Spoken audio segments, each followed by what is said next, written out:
सभी को नमस्कार। आज की शाम की गोष्ठी हम लोग शुरू कर रहे हैं और बहुत कम लोग आ पाए हैं। शादी के सीजन में आधे से ज़्यादा लोग शादियों में बिजी हैं, लेकिन फिर भी हम लोग एकत्र हुए और एक दूसरे से जो भी साझा कर पाएंगे उसमें सभी को एक मिल के ही खुशी मिलती है। और सर सीएम पांडे सर और एससी गुप्ता सर दोनों लोग हमारे बीच में आए हैं इतने ऐसे मौसम में और समय निकाल के, ये बहुत खुशी की बात है। डॉक्टर कौशलेन तो बहुत दूर से सफ़र करके आते हैं हमेशा। तो ये रचनालय बहुत छोटा सा एक सोच था जो शुरू किया गया था। इसका पर्पस मेनली हम लोगों ने ये सोच के किया कि एक दूसरे से इंटरैक्शन या गुफ्तगू जिसे कहते हैं वो होने का था। एक साइड का कि एक वक्ता है और बाकी लोग केवल श्रोता है, ऐसा करके इसका कॉन्सेप्ट कभी नहीं था कि हम लोग बहुत भीड़ इकट्ठा करें और एक लोग, क्योंकि ऐसी ऑडियंस तो हमेशा हर जगह मिल जाती है। अपना पर्पस ये था कि हम जो सोच रहे हैं वो एक दूसरे से बात कर सकें और जो स्पेशली जो मेडिकल फ्रेटर्निटी है जिसके पास अंदर से एक भावना है, उस कुछ लिखना चाहते हैं, कुछ बोलना चाहते हैं और एक दूसरे को शेयर नहीं कर पा रहे हैं। तो और हम इसमें जब बैठ के अक्रॉस द टेबल सुनते हैं तो चीज़ें दूसरी महसूस होती है एक दूसरे के लिए। लेकिन इस छोटे से सफ़र को जो शुरू किया था उसका एक बहुत बड़ा रिजल्ट जो मुझे मिला है वो ये है कि हमारी अर्चना जी जो है ये बिल्कुल नहीं लिखती थी। एक छोटा सा शौक था जिसमें ये 4 लाइनें लिखा करती थी और इनकी वो 4 लाइनें मैंने फेसबुक पे पढ़ी थी और वहाँ से मैंने इनको पकड़ा था कि आप तो लिखते हो और आप लिखो और आप आओ। और इन्होंने सबसे पहले रचनालय में बोलना शुरू किया था और वहाँ से लिखना शुरू किया और कुछ रास्ते ईश्वर ने ऐसे बनाए और इनको भी एक माध्यम मिला और हम लोगों को सुनाते सुनाते एक हिम्मत बनती है जिसे कहते हैं। उससे आज इन्होंने एक किताब लिख डाली है अंतर्नाद करके, जो पब्लिश हो चुकी है और अमेज़ॉन पर अवेलेबल है, अमेज़ॉन पर। और दूसरा एक अचीवमेंट इनका ये है कि जो सोशल मीडिया पे आजकल वंस मोर करके दूरदर्शन और स्टेट पे जो प्रोग्राम दूरदर्शन पे वंस मोर करके इनका प्रोग्राम आया था, उस पर अब ये लाइव जो लोग पोएट्स बोलते हैं उस पर ये पार्टिसिपेट कर रही है। कई जगह हो चुका है और कई काव्य गोष्ठी में भी अब जाने लगी। तो ये एक कहानी मैंने इसलिए बताई कि जो शुरुआत करने के लिए ये मंच बहुत ऐसा है कि जब आप बोलना शुरू करते हो अपने लोगों के बीच में, तब आपको समझ में आता है कि आप बाकी लोगों के बीच में कैसे बोलोगे। और बहुत अच्छा है, मैं वीडियो शेयर करूँगी जो इन्होंने दूरदर्शन पे और बाकी जगह पे बोला है। और दूसरा अचीवमेंट है कि डॉक्टर बी.के. मिश्रा ने लिखना शुरू कर दिया। तो जैसा भी शुरू किया, मतलब मैं तो सोच नहीं सकती थी कि ये लिखना शुरू करेंगे। तो जो भी 2-4 रचनाएं धीरे धीरे आप लोगों के सामने आ रही हैं वो और बहुत मन से लिखी जाती है। साथ गाना भी शुरू कर दिया। हाँ, तो जिसने कभी ना लिखा हो वो लिखना शुरू कर दे। तो ये दो मैं कह सकती हूँ कि ये रचनालय की उपलब्धि है कि जो नहीं लिखता था उसने लिखना शुरू कर दिया और जो लिखता था उसने बोलना शुरू कर दिया। तो बस यही एक छोटी सी इच्छा थी जो थोड़ा कम से कम हम लोग आधे सफर पहुँचे हैं। जब आप बड़े लोगों के साथ में रहते हो तो कुछ ना कुछ अच्छा ही सीखते हो। तो मैं चाहूँगी कि आज की गोष्ठी की शुरुआत कौशलेन जी से करी जाए क्योंकि काफ़ी दिनों बाद हमारे बीच में आए। मैम से करते हैं शुरुआत। मैं फिर सुना दूंगा बात। अच्छा, तो सर आप लोग 2 बार सुनाएं।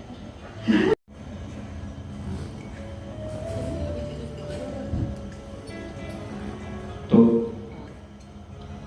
जब तक कुछ होता नहीं, जब तक कविता हो नहीं पाती, अपने हिसाब से। चाह के कविता नहीं कर पाते, नहीं चाहत नहीं होगी। नहीं हो पाता। वो अपने आप फूटेगी, किसी दिन बात हो जाएगी, करेगी, चलते बात फिरते हो करेगी। जाएगी, या फिर उसको काफ़ी उस समय तो ऐसे ही रॉ मटेरियल के तौर पे लिख लिया जाता है, फिर उसको बाद में तराशा जाता है। अभी मैं जयपुर गया था कॉन्फ्रेंस में, तो मैं फ्लाइट से मैंने ये कविता लिखी, फिर उसके बाद उसको मॉडिफाई किया। फिर उस कविता का शीर्षक है दूर जाता शहर। जयपुर कई बार गया हूँ, पर अब की बार अकेला गया था जयपुर, वैसे फैमिली जाती थी साथ में, तो थोड़ा सा अब की बहुत मज़ा नहीं आया। हाँ, कॉन्फ्रेंस में अच्छा लगा, अब बाकी। और दूर जाते शहर को मैंने दूर से अलविदा कहा, फ्लाइट में। दूर जाते शहर को मैंने दूर से अलविदा कहा, उतना ही अपरिचित अलहदा जितना आते, उतना ही अपरिचित अलहदा जितना आते, बहुत पैबस्त ना हो सकी इसकी रंगीनियाँ। बस कुछ शीरी लोगों का जायका रह रह के चिपकता है, शीरी मीठे लोगों, कुछ शीरी लोगों का जायका रह रह के चिपकता है। खूबसूरत शहर अक्सर छूटते और खूबसूरत लगा करते थे। जब खूबसूरत शहर हम लोग विदा लेते हैं तो अक्सर मतलब एक लगता है कि यार ऐसे दिन यहाँ रहे, बहुत अच्छा लगता है। खूबसूरत शहर अक्सर छूटते और खूबसूरत लगा करते थे, अब कौंध के गुम हो जाते हैं, दूर आसमानों में एक धुंध सी ठहर जाती है। बहुत बढ़िया। पॉल्यूशन का इसमें एंगल है और भी चीज़ें। एक ये पोएम मेरी प्रकाशित, अब मैं भेजता नहीं वैसे प्रकाशन के लिए, लेकिन इतना दिमाग चढ़ जाता है। हाँ, तो मैं भी शांत हूँ। तो एक सुबह सवेरे जो वहाँ का डेली वीकली है भोपाल का, और उसके संपादक हैं पंकज शुक्ला जी, तो वो मेरी पोएम लेके अपने मन से उनको जो अच्छी लगती है वो छाप देते हैं फर्स्ट फ्रंट पेज पे, और मुझे बस मैसेज कर देते हैं सुप्रभात कर, तो मैं समझ जाता हूँ उन्होंने कुछ छापा दिया है। तो ये एक उन्होंने मेरी कविता छापी है, बहुत अच्छे संपादक हैं। होना ना होना, इस पर कई कविताएं हैं मेरी, लेकिन ये नहीं है। होने ना होने के मध्य, अब इसमें होनी की बात है, होने ना होने के मध्य एक युद्ध चलता है, होने ना होने के मध्य एक युद्ध चलता है। होने की शक्ति बड़ी होती है, होने की शक्ति बड़ी होती है, ना होने की आस। जो होना है उसकी शक्ति बड़ी होती है, और हम चाहते हैं कि जो ना हो, हमारी आस बड़ी होती है कि ऐसा ना हो। होने की शक्ति बड़ी होती है, ना होने की आस। होने को कौन टाल सकता है, होने को कौन टाल सकता है। ना होने के लिए मात्र सोचा जा सकता है, ना होने के लिए मात्र सोचा जा सकता है, प्रार्थना की जा सकती है। न होने के लिए मात्र सोचा जा सकता है, प्रार्थना की जा सकती है। होने के समक्ष सिर नवाए, होने के समक्ष सिर नवाए, अक्सर हम न होने की दुआ मांगते हैं। बहुत अच्छा। तो अभी दो ठीक हैं, फिर आगे सुनाएंगे। मैं छोटी लिखवाता हूँ। छोटे लगे घाव करे गंभीर। सब सही है तो अच्छा, एक चीज़ मैंने अभी शेयर करने बैठे बैठे मुझे याद है कि चेतना दीदी ने भी अभी एक किताब अपनी पब्लिश करी है। तो अच्छा। हाँ, एक हम लोगों ने वुमेन्स यूनिवर्स का इनॉग्रेशन भी कराया था छात्रालय में। तो ये किताब बहुत, तो इसने कराया भी था। तो ये जो है सबके छोटे छोटे प्रयास अब सामने आ रहे हैं, और बहुत अच्छा लग रहा है देख के। मैं अभी यही सोच रही थी कि दीदी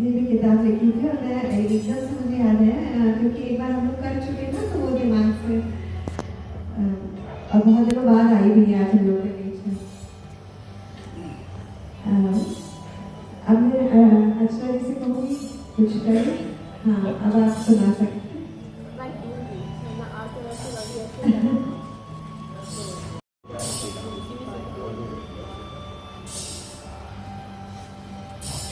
अगली बार में मैं दूँगी, इस बार थोड़ा सबसे पहले मैं इस मंच को सहृदय नमन करती हूँ। जैसा कि गीता जी ने कहा कि सच कहा कि ये मंच है जिसने मुझे इतना थोड़ा सा आगे बढ़ाया। अभी इस फील्ड में जा रहे हैं तो और देख रहे हैं बहुत मेहनत है। ऐसा नहीं कि जो हम लिख लेते हैं सोचते बहुत अच्छा है, जब वहाँ बाहर जाके देखो कई लोगों को तो बहुत अच्छा लिखते हैं, है ना? हाँ, मतलब उस हिसाब से लगता है हम जीरो पे हैं। तो देख रहे हैं किसी भी फील्ड में आप जाइए। हाँ हाँ, तो उसी संदर्भ थोड़ा थोड़ा कुछ लिखा है, आपको सुनाती हूँ। घर के एक बिस्तर पर पड़ा हूँ, घर के एक बिस्तर पर पड़ा हूँ, बाकी में गुरूर है। मतलब बिस्तर पे छोटे से कोने में हम पड़े हैं, बाकी में सब गुरूर ही पड़ा हुआ है। एक तकिए पर सर रखा है, एक तकिए पे सर रखा हूँ, बाकी कुशन तो अपने में मगरूर है।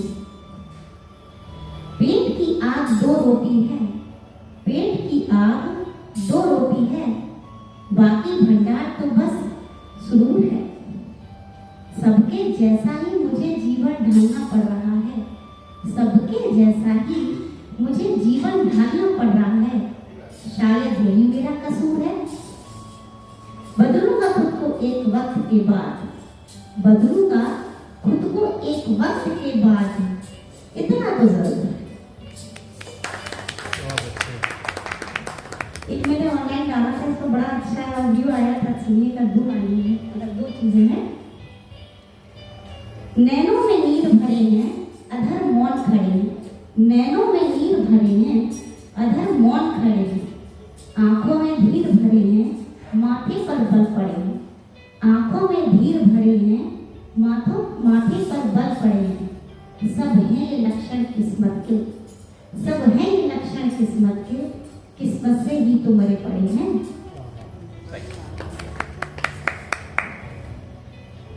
चंचल मन बस धोखे खाए, पर पागल मन प्रेम न पाए। चंचल मन बस धोखे खाए, पर पागल मन प्रेम न पाए। प्रेम न जाने तेरा मेरा, प्रेम न जाने तेरा मेरा, ये तो जाने सब है मेरा। एक सुनिए का थोड़ा कटाक्ष है। बंधनों से बंधे संबंध होते हैं, बंधनों से बंधे संबंध होते हैं, स्वार्थ से ही तो ये ग्रसित होते हैं। बंधनों से बंधे संबंध होते हैं, स्वार्थ से ही तो ये ग्रसित होते हैं। न होता स्वार्थ तो इनका कोई मोल न होता, न होता स्वार्थ तो इनका कोई मोल न होता। मत देखो इस स्वार्थ को नीची निगाह से, मत देखो इस स्वार्थ को नीची निगाह से। असल में यही संबंध बनाने के लिए खास होता है।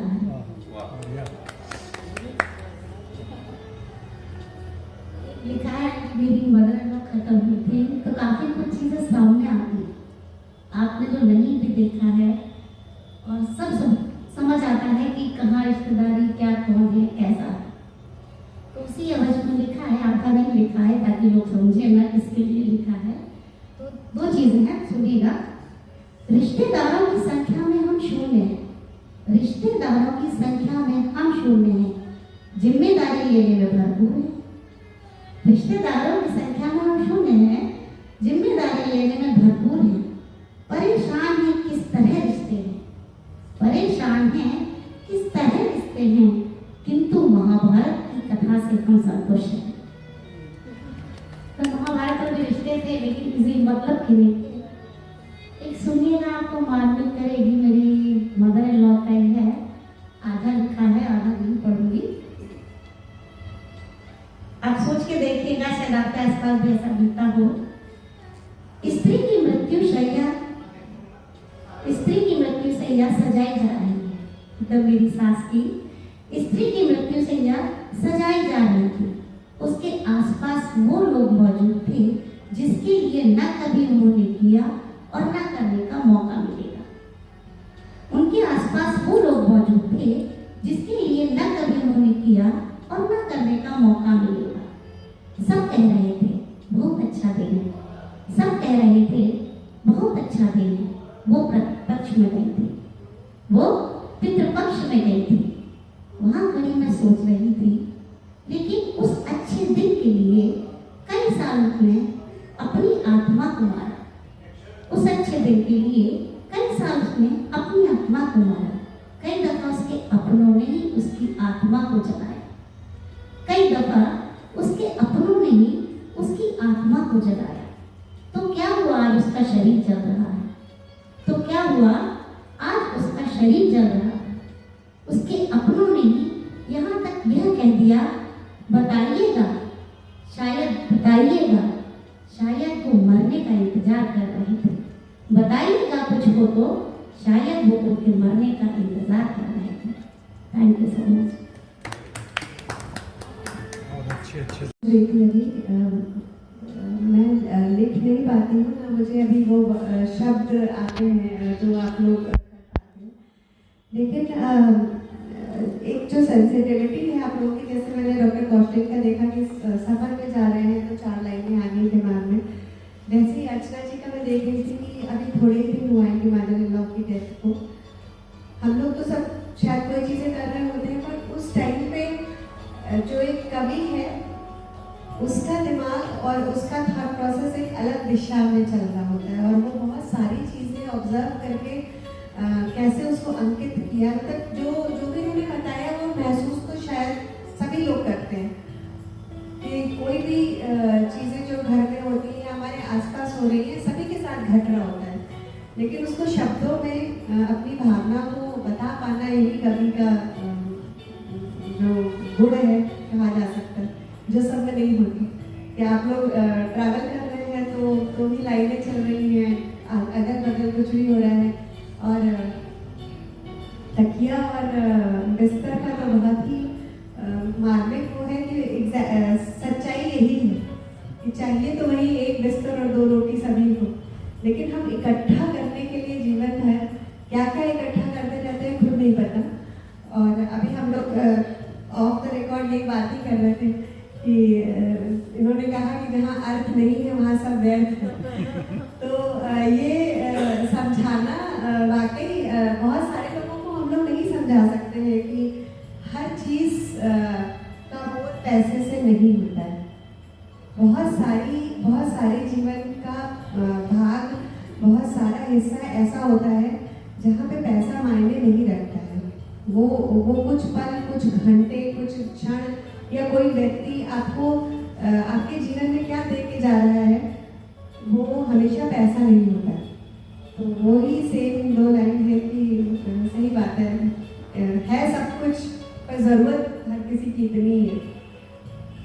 एक उस पर पोएट और 2 पंक्तियाँ इस पर बहुत अच्छा लिखा है किसी। तो उन्होंने लिखा है कि मेरे इस घर के एक कमरे में मैं रहता हूँ, बाकी सब में मेरा गुरूर रहता है। ये मुझे बहुत अच्छी लगी, इसलिए मैं लेकिन सर ये सच बता रही हूँ कि जो मैंने देखा मतलब खुद का जो कहना चाहिए एकदम फ्लो में बोलना नहीं चाहूँगी, खुद के रिलेशन वाले ऐसा पूछ रहे हैं कि कुछ हो तो बताना, मतलब आप मर जाए तब हम बताएंगे आपको, उसके पहले आप देखे नहीं होंगे। और जिनके लिए मतलब इतना वो डिवोटेड रहे, मतलब समझ नहीं आता ना इस टाइप की चीजें वगैरह सॉल्व होती हैं। ये समाज का बहुत कड़वा सच है, और हम सभी रूबरू होते रहते हैं ऐसी चीज़ों से कि सब वाकई जो पास होता है, जो सामने होता है, वो बस यही सोच रहा होता है कि अच्छा मैं केवल लोगों को सूचना देने के लिए हूँ यहाँ पर, कि सबको सूचना देंगे तो सब लोग अपने अपने जगह से चलेंगे। तो जो बगल में खड़ा होता है उसको ही समझ आ रहा होता है कि उस समय क्या चीज़ें चल रही हैं। चेतना दी बहुत दिनों बाद हम लोग के बीच में आई है, और लेकिन दीदी के साथ मैं एक चीज़ AOGS और विमेंस विंग के ग्रुप में की रचनाएं डालती रहती है, तो हम लोग पढ़ते रहते हैं और बहुत सेंसिटिव होता है हमेशा। और कोई भी घटना घटी होती है ना, तो वो अगर इनको अफेक्ट कर गई तो वो राइटर 15 दिन के अंदर जरूर ग्रुप में आ जाता है। और बहुत अच्छा मतलब बिल्कुल दिल के अंदर से, जैसे अभी तक इनका मेरे ख्याल से ये बुक के थ्रू शायद बाहर आए, अदरवाइज इनका जो भी राइटअप है ना, वो बहुत एक लेवल उसका ऐसा है कि जैसे अपनी भावनाएं बहुत अंदर से महसूस करके उन शब्दों को निकाल पाना, और बहुत खूबसूरती से लिखती है और अच्छा खासा पूरा क्लोज होता है। जो अब तो मैं बुक में आ ही गया है तो सब लोग पढ़ेंगे ही, हम लोग फ्रीक्वेंटली पढ़ते रहते हैं। तो सच बताऊँ सर, अगर मुझे नोरा का हार भी किसी ने दे दिया होता तो मुझे इतनी खुशी नहीं होती, जबकि जिसने छापा है विभा प्रकाशन वाले ने, वो हमारे रिलेशन में भी आते हैं। उन्होंने कहा भाभी का ये शौक है या यूँ कहें पागलपन है, लेकिन इसे कोई खरीदेगा नहीं, ना कोई पढ़ेगा, ना कोई देखेगा। तो मुझे लगा कि कोई बात नहीं, बहुत सारी चीज़ें लोग अपने लिए करते हैं, बहुत सारी चीज़ें, ये मेरा सुकून है, ये मेरा शौक है।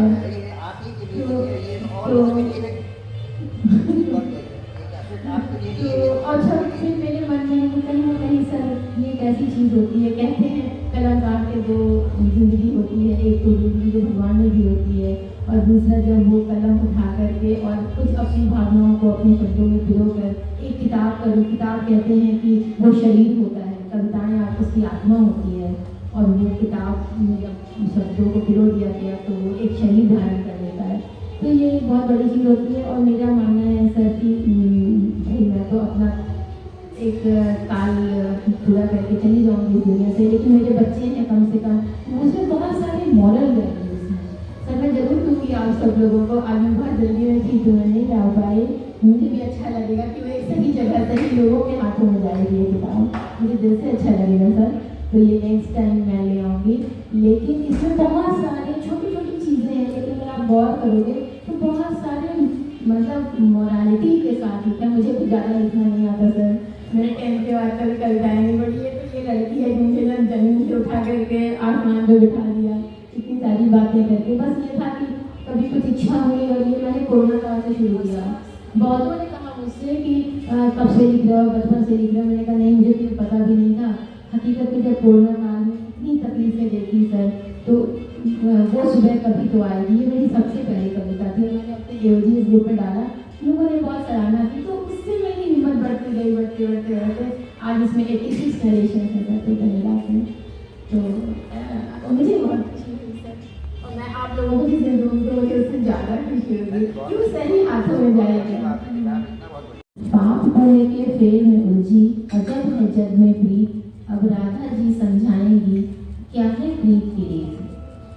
राधा संग कान्हा की टोली एक दिन उपवन से गुजरी, कांटा चुभा पैरों में उनके, चीख मुख से निकली। पुण्य कमाने को दौड़ पड़ी संगी साथी की टोली, कांटा दूर कर उनके पैरों से भर लाए पुण्य से झोली। दूर खड़ी अब राधा मुस्काई, मन ही मन में बोल पड़ी, पाप पुण्य के फेर में उलझी क्यों प्रीत की ऐसी रीत। कुछ दिन बीते रहना बीती, फिर टोली उपवन से गुजरी, हुआ सिरदर्द कान्हा को जब मुसीबत आई टोली पर तब। अपनी चरण धूलि का लेप रख पाएगा जो मेरे सर पर, दूर करेगा तब पीड़ा मेरी, कान्हा की थी ये बात निराली। पाप लगने के चक्कर में पीछे हट गए संगी साथी, लेप लगाकर पीड़ा करने दौड़ पड़ी तब राधा रानी। मूक खड़ी थी टोली सारी, कातर निगाहें पूछ रही थी, बतलाओ तुम ही राधा रानी, प्रीत की प्रीत अपनी जुबानी। प्रीत न करिए पंछी जैसी, जल सूखे उड़ जाए, प्रीत करिए मछली जैसी, जल सूखे मर जाए। पाप पुण्य के फेर में उलझी अजब है जग में प्रीत, अब राधा जी समझा रही जग में प्रीत की रीत। एक जो है वो एडोलेसेंट हेल्थ पे हमारे नॉर्थ जो का पोएम कंपटीशन हुआ था AOGS का, मतलब फॉक्सी वाला, तो उसमें मैंने भी पार्टिसिपेट किया था, तो मुझे फेलिसिटेट किया गया था and it was one of the best narrations में से था। तो वो मैं आपको सुनाना चाहूँगी कि क्या प्रॉब्लम होती है एडोलेसेंट एज ग्रुप में, जो नॉट है प्रॉब्लम। हाँ तो हेलो हेलो हेलो, अब सही है, अब सही है, थोड़ा सा मुझे अपने पास कश्मकश, किशोरावस्था की कश्मकश में उलझी हूँ मैं कब तलक से, खुद को ठोकर तक कुछ सवाल किए मैंने माँ से। किशोरावस्था की कश्मकश में उलझी हूँ मैं कब तलक से, खुद को ठोकर तक कुछ सवाल किए मैंने माँ से। अपनी बढ़ती छाती देख अवसादों में गिर जाते हैं, कभी दिमाग को समझाते हैं, कभी फिर से हार जाते हैं। कल श्रेया की स्कर्ट लाल देख सहम गए थे हम सारे, रोज ही नई चर्चाओं में अब थम गए हैं अरमान हमारे। मेरी प्यारी दोस्त है मोनी, जो आया पर ही पलती है, टिफिन में अक्सर वो पिज्जा बर्गर लाया करती है। व्यस्त रहती है उनकी मम्मी, ध्यान नहीं दे पाती है, मजबूरी में मोटी होकर वो अक्सर रोती रहती है। मेरा सोशल मीडिया पर अकाउंट नहीं है, क्या ये पिछड़ेपन की निशानी है। माँ का धीरज अब टूट चुका था, रुधे गले से मुझसे बोली। माँ का धीरज अब टूट चुका था, रुधे गले से मुझसे बोली। बचपन जवानी की पगडंडी में मनोभावों की ये कठिन डगर है। बढ़ती छाती से घबराना मत, नव यौवन की ये सुखद पहल है। मासिक धर्म का आ जाना स्त्रीत्व का प्रथम प्रहर है। संतुलित भोजन, व्यायाम, खेलकूद, स्वस्थ जीवन के हैं आयाम। सोशल मीडिया पर सोच समझकर तुमको दोस्त बनाना है। अनमोल वचन ये माँ के सुन, मैं कश्मकश के दौर से निकली। सुंदर रंगों में रंगकर मैंने जीवन की नई तस्वीर बनाई। जीवन की बहुत अच्छा।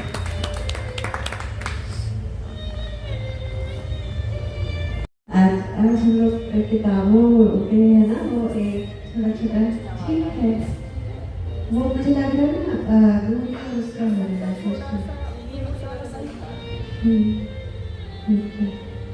डिस्टेंस का भी है, बहुत करीब थोड़ा, हाँ, बहुत करीब है।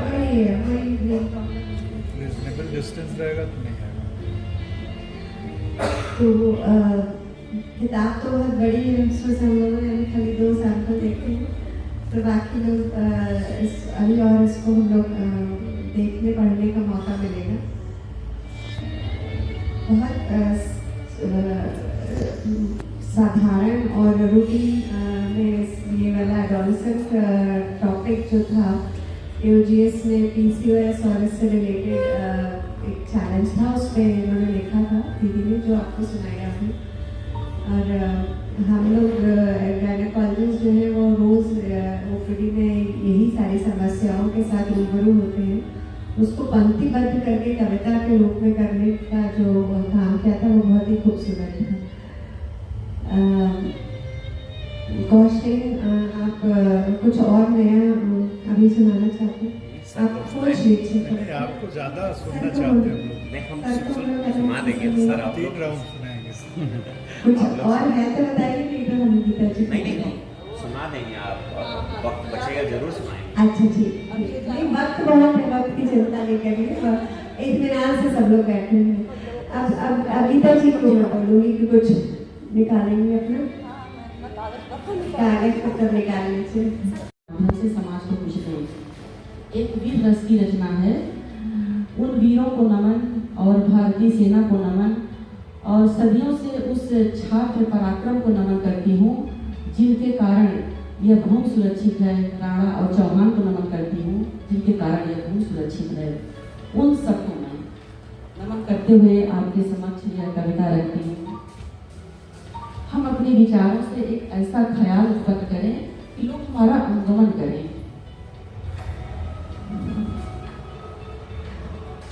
बुझे कभी न आग जिसकी ऐसी ही मशाल दे, ऐसी मशाल जलाओ विचारों की जिसकी आग कभी बुझे न, वो धधक धधक करके जलती ही रहे। बुझे कभी न आग जिसकी ऐसी ही मशाल दे कि जल उठे धधक धधक के तेजवंत ज्वाल दे, कि जल उठे धधक धधक के तेजवंत ज्वाल दे। भले न कोई साथ दे परंतु तुम डटे रहो, भले न कोई साथ दे परंतु तुम डटे रहो, अनुगमन करेगा जग एक नया ख्याल दे, कि जल उठे धधक धधक के तेजवंत ज्वाल दे। हमारे नौनिहाल के लिए श्रृंगार है, उनको संस्कार चाहिए। कमल ये सूखने लगे सजल सरोवरों को कर, कमल ये सूखने लगे सजल सरोवरों को कर, मनस में जो रमण करे तड़ाग में मराल दे, कि जल उठे धधक धधक के तेजवंत ज्वाल दे। छू सकेगा आसमां तू हौसले बुलंद कर, छू सकेगा आसमां तू हौसले बुलंद कर, चंद्र से संवाद हो समुद्र को उत्ताल दे, कि जल उठे धधक धधक के तेजवंत ज्वाल दे। और हमारे राष्ट्र के खिलाफ विपरीत बहुत से षड्यंत्र रचे जा रहे हैं। शत्रु भी रच रहा प्रपंच उसका सच रहा, वो सफल हो रहे हैं। शत्रु भी रच रहा प्रपंच उसका सच रहा, अराधी दल को फाड़ दे, शत्रु सेना अराधी दल को फाड़ दे, शिरों पे उसके काल दे, कि जल उठे धधक धधक के तेजवंत ज्वाल दे। विनाश धर्म का हुआ अनीतिमय ये जग हुआ, विनाश धर्म का हुआ अनीतिमय ये जग हुआ, प्रलय निशा को चीर कर पहाड़ को उछाल दे, कि जल उठे धधक धधक के तेजवंत ज्वाल दे। और ऐसा लिखो, कुछ ऐसा लिखो कि मुर्दे भी जाग जाएं। पार्थिव भी चल पड़े कि अर्थियां मचल पड़े, पार्थिव भी चल पड़े कि अर्थयां मचल पड़े, शौर्य गीत रचो कोई और वीर ताल दो, कि जल उठे धधक धधक के तेजवंत ज्वाल दे। और महाराणा प्रताप और सम्राट चौहान के लिए, मातृभूमि के लिए रखे जो प्राण हाथ में, मातृभूमि के लिए रखे जो प्राण हाथ में, हे वीर भूमि देवभूमि पूत तू कमाल दे, कि जल उठे धधक धधक के तेजवंत ज्वाल दे। और धरा को झूम झूम के अरावली को चूम के, धरा को झूम झूम के अरावली को चूम के, प्रताप सा सपूत दे मेवाड़ को निहाल दे, कि जल उठे धधक धधक के तेजवंत ज्वाल दे, जल उठे धधक धधक के तेजवंत ज्वाल दे। जय हिंद जय भारत। क्या बात, पे बहुत अच्छा कमांड है, बहुत बढ़िया। वीरता की बड़ी आवश्यकता है ना, क्योंकि सच में देश को कमजोर किया जा रहा है। ये इतना सारे गेम फैला दिए गए हैं, इतनी सारी चीजें कि हमारी पीढ़ियां बर्बाद हो रही हैं। तो उनके लिए तो कुछ ऐसा चाहिए कि राष्ट्र प्रेम जागृत हो।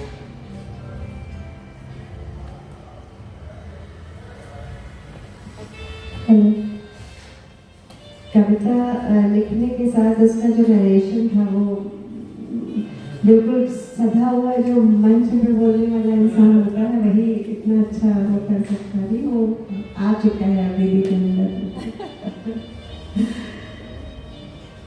सर आप से हम लोग को सुनना चाहेंगे किसी को शायद आप लोगों ने शायद उनको नहीं सुना होगा, श्याम नारायण पांडे। नहीं, सबने सुना, उन्हीं के तो वो कविता है राणा प्रताप वाला। हाँ नहीं, आपने सुना नहीं होगा उनको। अच्छा, उनको नहीं सुना, उनको नहीं सुना। लाइव नहीं देखा होगा, सबने देखा था। आपको तो ऐसा चांस मिला कि हमने उनको सुना। सौभाग्यशाली और ये बात हो गई है, समझिए कि हमसे उस समय 12-13 साल थे, तो समझिए आप ये बात हो गई 60-65 साल की। और वो कविता ऐसे पढ़ते थे जैसे पसंद बड़े रहते हैं ना। तो हमारे कस्बे में बड़ी भारी रामलीला हुई बुंदेलखंड में। तो वो इतनी बड़ी रामलीला होती कि उसमें कस्बा ही है, कि उसमें नेशनल लेवल के कवि उस समय आए थे। और श्याम नारायण पांडे को हम शायद 12-13 साल के रहेंगे, हमारे बड़े भाई 16-17 साल 18 साल के रहेंगे, तो वो हमको ले गए। वो कविता ऐसे पढ़ते थे कि जैसे बिल्कुल तलवार चलाना, और ऐसे पैर पटकते थे जैसे लड़ाई लड़ रहे, तलवार ही चला रहे। सही बात है, कविता आप पढ़िए, उस भाव को हरिओम पवार भी तो है। एक्शन होता था कविता पढ़ने का, वो तो बिल्कुल लगता था कि जैसा अभी तलवार चला रहे। तो बड़े सौभाग्य की बात है कि उनको सुनने का मौका मिला अपने बचपन में, साक्षात। तो बहुत बड़ी बात। तो डॉक्टर साहब ने माहौल गर्म कर दिया, तो थोड़ा माहौल नहीं तो फिर वो गर्म वाली अच्छा ही सुनाएंगे आपको। आज आप और गरम करेंगे या ठंडा करेंगे? ये बस आ भी है। माहौल हिंदुस्तान के बीच में बड़ा जोर गर्मा गर्मी चल रही है, तो वो लगता है कि अब जोरदार लड़ाई होने वाली। अब उसी के ऊपर एक सामयिक कविता लिख दी है। इरशाद। सुन ले पाकिस्तान की सुन ले पाकिस्तान की सुन ले, भारत से टकराना ना, भक्ति तेरी मिट जाएगी, इस तरफ तुम आँख उठाना ना। सुन ले पाकिस्तान की सुन ले, भारत से टकराना ना, भक्ति तेरी मिट जाएगी, इस तरफ तुम आँख उठाना ना। बुरी नजर जो डाली हम पर, बुरी नजर जो डाली हम पर, अपनी आँख गवाएगा, पत्थर से टकराएगा तो चूर चूर हो जाएगा। भूल गया लोंगे वाला को, लोंगे वाले का आपने सुना है ना? लोंगे वाले में जब 65 की लड़ाई हुई थी, वो लोंगे वाला जो पंजाब के बॉर्डर पे जगह है लोंगे वाला, तो वहाँ पर बड़ी जोर से पाकिस्तान ने अटैक किया था टैंक्स। वो ये वहाँ पर वो हमारे एयरफोर्स ने टैंक्स को बिल्कुल सब बर्बाद कर दिया। वही भूल गया लोंगे वाला को, टैंक जहाँ तू लाया था, मटके जैसे फोड़ दिए, सब उनका शमशान बनाया था। भूल गया लोंगे वाला को, टैंक जहाँ तू लाया था, मटके जैसे फोड़ दिए, सब उनका शमशान बनाया था। फिर से याद दिलाता हूँ, फिर से याद दिलाता हूँ 71 के संग्राम की, फिर से याद दिलाता हूँ 71 के संग्राम की, लिखी गई जहाँ पर गाथा भारत देश महान की। नामर्दों की फौज को लेकर जहाँ तू लड़ने आया था, नामर्दों की फौज को लेकर जहाँ तू लड़ने आया था, पैंट उतारी थी जनकों की, कैदी उन्हें बनाया था। भूलिया तेरा बदल दिया था, भूलिया तेरा, बैठ जाओ, आ जाओ। भूलिया तेरा बदल दिया था, बांग्लादेश बनाया था, ऐसा कभी हुआ नहीं, इतिहास नया रचाया था। भूलिया तेरा बदल दिया था, बांग्लादेश बनाया था, ऐसा कभी हुआ नहीं, इतिहास नया रचाया था। उस बैठिया बनकर धोखे से तू, उस पैसिया बनकर धोखे से तू करगिल पर चढ़ आया था, उस बैठिया बनकर धोखे से तू करगिल पर चढ़ आया था। भूखों से गोले बरसे थे तू, त्राई त्राई चिल्लाया था। ऑपरेशन विजय चला सेना ने, ऑपरेशन विजय चला सेना ने तुझको मार भगाया था। रंग दिया हिमालय तेरे खून से, रंग दिया हिमालय तेरे खून से, तिरंगा पे लहराया था। पठानकोट और पहलगांव को, पठानकोट और पहलगांव को कभी बुला ना पाएंगे, पठानकोट और पहलगांव को कभी बुला ना पाएंगे। घर में घुसकर मारा है ये बार बार दोहराएंगे, पठानकोट और पहलगांव को कभी बुला ना पाएंगे। घर में घुसकर मारा है ये बार बार दोहराएंगे। दिल्ली ब्लास्ट कर दिया है तूने, दिल्ली ब्लास्ट कर दिया है तूने, अब ना तू बच पाएगा। दिल्ली ब्लास्ट कर दिया है तूने, अब ना तू बच पाएगा। ऐसा तांडव बचेगा रण में, पर तू पछताएगा। अर्जुन टैंक चढ़ेंगे तुझ पर, अर्जुन टैंक चढ़ेंगे तुझ पर, धरा तेरी थर्राएगी। घर देंगे तो पहुंचे गोले, सब धूल धूल हो जाएगी।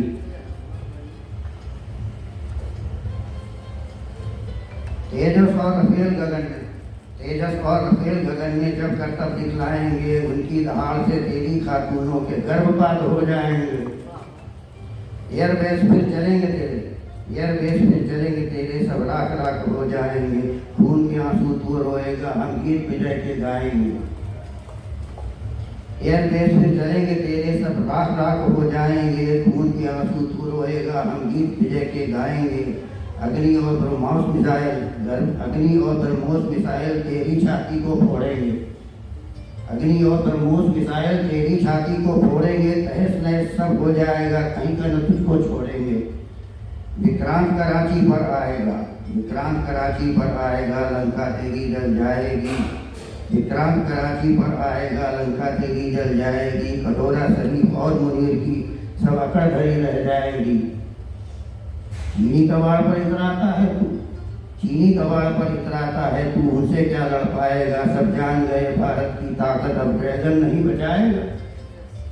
खुरापात बहुत कर चुका तू, खुरापात कर चुका बहुत तू, अब भारत की बारी है। मिट्टी में मिट जाएगी हस्ती तेरी, ऐसी भारत की तैयारी है। कश्मीर कश्मीर जो रटता है तू, कश्मीर कश्मीर जो रटता है तू, कश्मीर कभी ना पाएगा। अपनी औकात देख भिखमंगे, सब कुछ तेरा बिक जाएगा। कश्मीर कश्मीर जो रटता है तू, कश्मीर कभी ना पाएगा। अपनी औकात देख भिखमंगे, सब कुछ तेरा बिक जाएगा।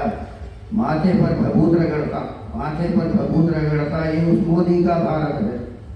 माथे पर भभूत रगड़ता है उस मोदी का भारत है, हर जंग जीतने की सब शंभू से, हर जंग जीतने की सिर्फ शंभू से उसको मिली महारत है। वाह वाह। मुकाबला अब ऐसा होगा लिखेंगे एक नई कहानी, मुकाबला अब ऐसा होगा लिखेंगे एक नई कहानी। अभी तो ट्रेलर देखा है, पिक्चर अभी बाकी है जानी। मचल रहा है लहू, मचल रहा है लहू नसों में, उछल रहा है लहू नसों में, मचल रही अब खाकी है, उछल रहा है लहू नसों में, मचल रही अब खाकी है। सर्वनाश अब तेरा होगा सिंदूर दूसरा बाकी है। क्या बात है, मजा लगा दिया आपने। लेटेस्ट है एकदम। बहुत बढ़िया। लिखावट इतनी सधी हुई है। एकदम लेटेस्ट टॉपिक पे एकदम जबरदस्त सर ने बिल्कुल नया ताजा लिखा है। कुछ ही दिन में लग रहा है, कुछ ही दिनों में लग रहा है। जो शुरू हुआ ना, इसमें जिक्र है ब्लास्ट का, बहुत और बहुत बढ़िया लिखा है सर। तो ये इसकी रिकॉर्डिंग थोड़ा अलग से होके इसको वाकई मतलब ये वायरल हो जाएगी, ये तो मुझे लग रहा है ना। थोड़ा सा इसकी अलग से हम लोग रिकॉर्डिंग करने की कोशिश करें। डॉक्टर साहब के यूट्यूब में हम उसमें डाल देंगे तो अपने आप वायरल हो जाएगी, क्योंकि एकदम टॉपिक बंदिंग है ना इस समय का रिसेंट। बहुत बढ़िया लिखा है सर। अब अरविंद सर कुछ तैयारी करके आए हैं जी। जब कारगिल विजय हुई सब तो मैंने लिखी था। सर डॉक्टर प्रकाश खेतान के यहाँ गए थे, उसमें आप हम फोटो देखे थे आप? हाँ, अभी सर बैठे। हाँ, वो अपने रखते हैं, लेकिन महीने पहले संडे रखते हैं, तो हम नहीं जा पाते। आज वीर रस का ही रंग चल रहा है, भी कारगिल पे आ गया। तो कारगिल जब विजय हुई थी तो उस वक्त मैंने ये कविता लिखी। तो पूरी लाइन तो याद नहीं है, लेकिन 2-4 लाइन याद है, वो मैं सुनाता हूँ जरूर। कि खबरदार खबरदार खबरदार पाकिस्तान, अभी तो केवल छलनी किया है, कल मिटा देंगे तेरा नामो निशान। वाह वाह वाह। खबरदार खबरदार खबरदार खबरदार पाकिस्तान। और तेरे पास तो परमाणु बम है, मेरा तो जन जन परमाणु बम। अरे वाह क्या बात। तेरे पास तो परमाणु बम है, मेरा तो जन जन परमाणु बम है, और तेरी हर उठी आंख को हमने फोड़ा है, तेरी हर उठी आंख को हमने फोड़ा है, फिर भी दोस्ती का सिलसिला नहीं छोड़ा है। उस समय अब तो थोड़ा हो गया, लेकिन हाँ, उस उस समय समय दोस्ती हुई। फिर भी दोस्ती का सिलसिला नहीं छोड़ा है, और लेके रहेंगे अपने शहीदों के कीमते जान। खबरदार खबरदार खबरदार और मैं कहना था, अभी तो केवल छलनी किया है, कल मिटा देंगे तेरा नाम। बहुत बढ़िया, बहुत बढ़िया। मजा आ गया। अरे सही से वो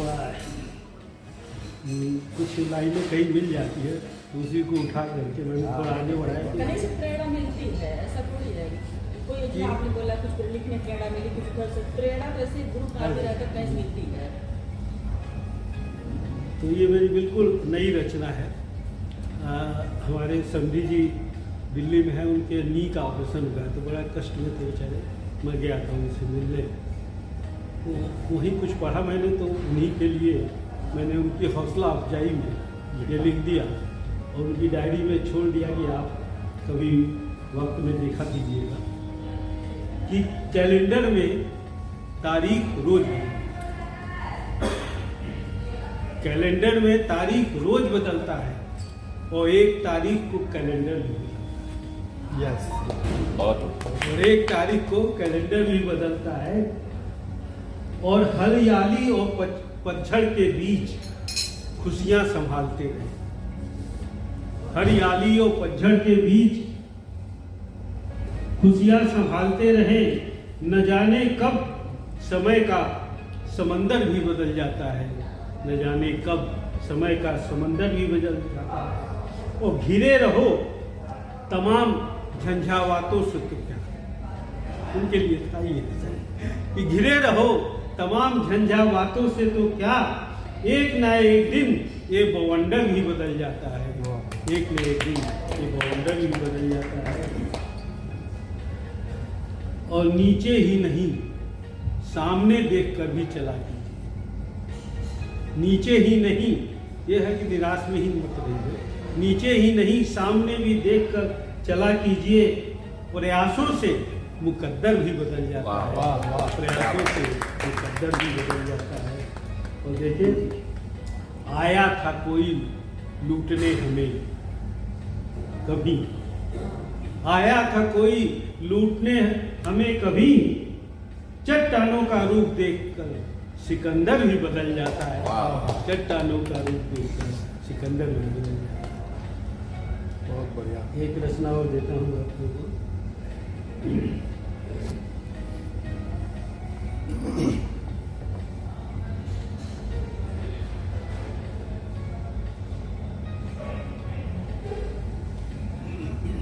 इसमें देखिए एक शब्द राफ्ता आया है, जिसका मतलब का संबंध। एक शब्द राफ्ता और एक शब्द आया राफ्ता। राफ्ता मतलब होता है बातचीत। तो हम अपनी ही मंजिल का पता ढूंढते रहे। हम अपनी ही मंजिल का पता ढूंढते रहे और रास्ते भर रास्ता ढूंढते रहे। वाह वाह, क्या बात। और रास्ते भर रास्ता ढूंढते रहे। गलियों में, शहर की गलियों में तमाम मिलते रहे। शहर की गलियों में तमाम मिलते रहे और हम उनसे रास्ता ढूंढते रहे। और हम उनसे रास्ता ढूंढते रहे और निगाहें मिलाने की भरपूर कोशिश की। और निगाहें मिलाने की भरपूर कोशिश की और सिलसिला रास्ता ढूंढते रहे। बातचीत का सिलसिला और सिलसिला रास्ता ढूंढते रहे। और अंतिम पंक्ति देखिए कि कितना बदनसीब है किस्मते अरविंद, कि कितना बदनसीब है किस्मते अरविंद। वो पास थे, उनसे वास्ता ढूंढते। उनसे वास्ता ढूंढते। बहुत बढ़िया लाइन है ये। पास थे, उनसे वास्ता ढूंढते रहे। एक और भी, एक रचना बहुत बड़ी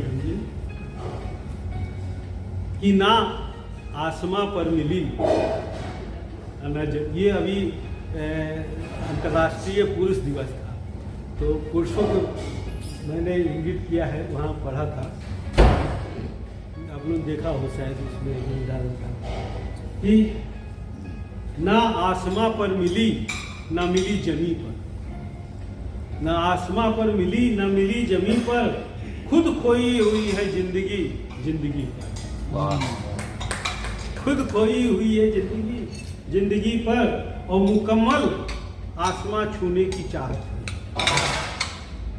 और मुकम्मल आसमां छूने की चाहत में हो गई कुर्बान जिंदगी जिंदगी। वाह वाह। हो गई कुर्बान जिंदगी जिंदगी पर और ख्वाहिशों की गठरी भारी होती चली, ख्वाहिशों की गठरी भारी होती चली गई। पता चला जब बोझिल हुई जिंदगी जिंदगी। क्या बात। ख्वाहिशों की गठरी भारी होती चली गई और पता चला जब बोझिल हुई जिंदगी जिंदगी। बहुत सुंदर।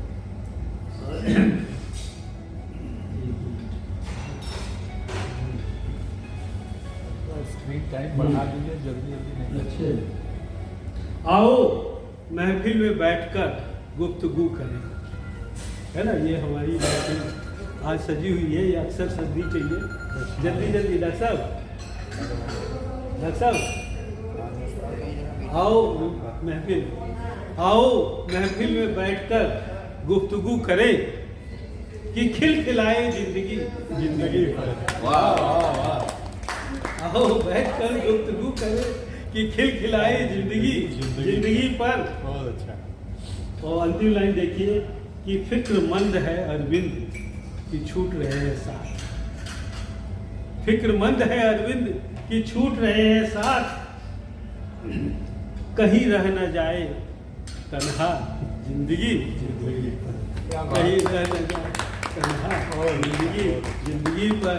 ना आसमां पर मिली ना मिली जमी पर, खो गई जिंदगी बहुत बढ़िया, बहुत अच्छा लिखा, बहुत ही अच्छा था। तो सब दोनों आपने इतना बहुत मन से बहुत बढ़िया लिखा है। हम लोग अभी इसकी शुरुआत में यही बात ही कर रहे थे, जिंदगी की गुफ्तगू में जिंदगी है, और वाकई ये साथ बैठ के जिंदगी के कुछ पल ही तो जी रहे हैं हम लोग। बिल्कुल एकदम लाइन होनी चाहिए, सटीक है। हाँ बिल्कुल, इसको हम लोग वहाँ डाल देते हैं बैठ कर Special। करें हाँ कि खिलखिलाए जिंदगी। जिंदगी। आज मेरे दिमाग में यही चल रहा था, और कहाँ से वाइब्रेशंस पकड़ लेते हैं कि मतलब एग्जैक्टली वही लाइन आज आपने पढ़ दी। सर सीएम पांडे सर से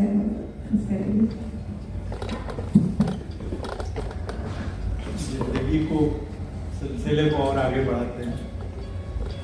जिंदगी कभी कभी, आज का सुना तो याद आई है, कभी समिधा कभी होता कहते हैं जो हवन सामग्री होती है, समिधा को हवन सामग्री कहते हैं, होता जो हवन करता है।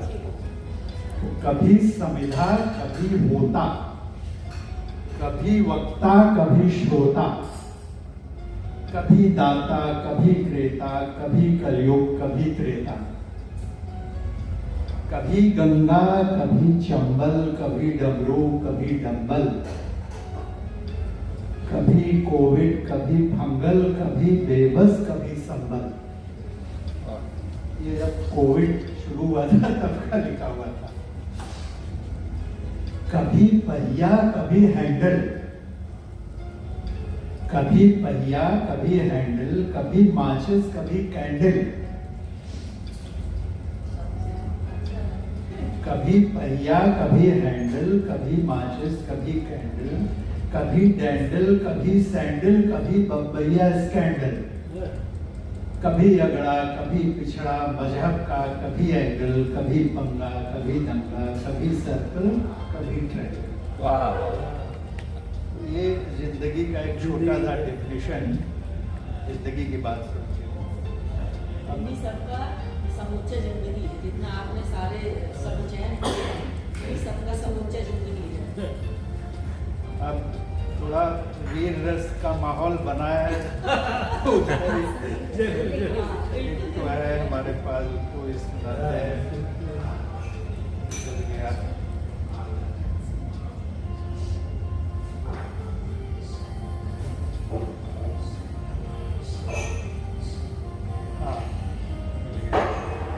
पुरखों की त्याग तपस्या से आजादी हमने पाई है। पुरखों की त्याग तपस्या से आजादी हमने पाई है। अनगिनत शहीदों की आहुति से यह स्वतंत्रता आई है। कितने सीने छलनी हो गए, कितने झूल गए फंदों पर, कितने शीश जुदा तन से, कितने विदा हुए कंधों पर। कितनी बहनों ने भाई खोए, कितनी माएं संतानें, कितने नर नारी शहीद जो गए तिरंगा फहराने। माटी का कर्ज चुकाने को अब अपनी बारी है आई। माटी का कर्ज चुकाने को अब अपनी बारी है आई। हर घर सुभाष आजाद भगत, हर बेटी हो लक्ष्मीबाई, हर बेटी हो लक्ष्मीबाई। अटल वचन सुनते आए हैं, आजादी अभी अधूरी है। अटल वचन सुनते आए हैं, आजादी अभी अधूरी है।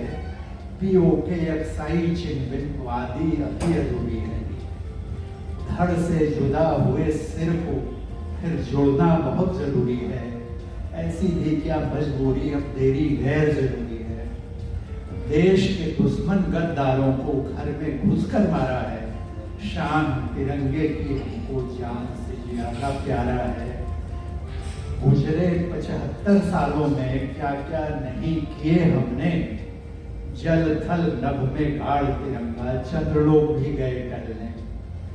विश्व शांति सौहार्द मित्रता के संदेश दिए हमने, पर हमसे जो करे गुंडई तोड़ दिए उसके टखने।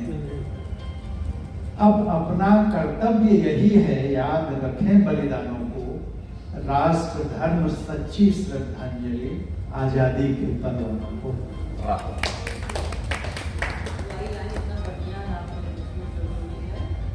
घर से सर वाला हमारे भारत का जो अधूरा हुआ है उसका जो धड़ वो जुड़ना वो सर से जुदा हुए धड़ को फिर जुड़ना बहुत जरूरी है। ऐसी भी क्या मजबूरी, अब तेरी गैर जरूरी है। जैसे जो है बात आती है मूर्ति के लिए भी, तो इसमें सबसे बड़ी शंका मुझे ये होती है कि और मुसलमानों की बिल्कुल सही। थोड़े नए किस्म की कविता है, जैसे बर्थडे पे HBD लिख के लोग भेज देते हैं, एब्रिविएशन चलता है, कोई मर गया तो रिप लिख दिया HWA। हमारे बर्थडे पे HBD आया तो हमें बड़ा बुरा लगा, लगता है जैसे कोई गाली दे रहा है। हिंदी की गाली अब HBD से मिलती जुलती है। तो देखिए इसका जो हमारे मन में आया उसको लिखा है कि विगत दिनों एक शब्द से साबका पड़ा, HFD, happy friendship day, HFD।